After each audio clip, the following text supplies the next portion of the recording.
મારું નામ છે ભગતસિંહ. હા, એ જ નામ જેને સાંભળતા લાખો યુવાનોની આંખમાં ચમક આવી જાય છે.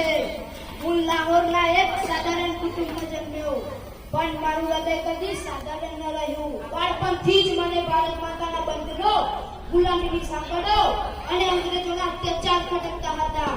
જ્યારે જલિયાવાલા બાગની ઘટના બની ત્યારે હું માત્ર 12 વર્ષનો હતો, પણ એક દિવસથી મારી અંદર એક અગ્નિ પ્રગટાવી દીધી હતી.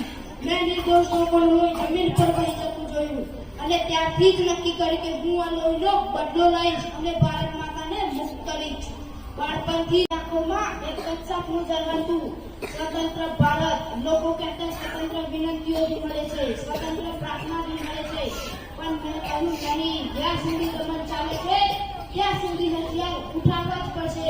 આપણું સ્વરાજ્ય ભીખ માંગીને નહીં, લડાઈ લડીને જ મળશે. जो अब तक ना खोला वो खून नहीं पानी है, जो अब तक ना खोला वो खून नहीं पानी है, जो देश के काम ना है वो बेकार जवानी है. શરૂઆત હતી સાચી મુશ્કેલી તો અસમતા સામે, અશિક્ષણ સામે, ભ્રષ્ટાચાર સામે. જો તમારે બનાવે પણ મને ખરેખર જ યાદ કરવો હોય તો મારી જેમ લીડર બનો, સત્ય માટે ઉભા રહો, ન્યાય માટે લડો અને આપણા ભારતને એવું બનાવો જો સ્વપ્ન મેં જોયું હતું. મને ખબર હતી મારી આ લડાઈનો અંત શું હશે, એક યાતના અને અંતે ફાંસી. છતાં હું હસતો રહ્યો. 23 વર્ષની ઉંમરે હું ફાંસીના ફંદે ચડ્યો, પણ મારી આ હસી, મારી આ શીખ અત્યારે લાખો દિલોમાં ગુંજે છે.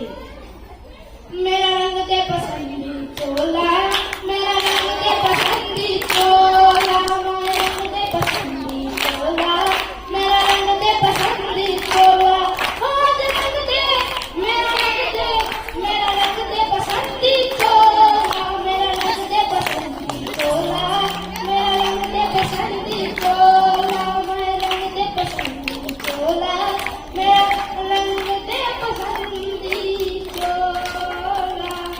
सरफरोशी की तमन्ना अब हमारे दिल में है, देखना है जोर कितना बाजुए कातिल में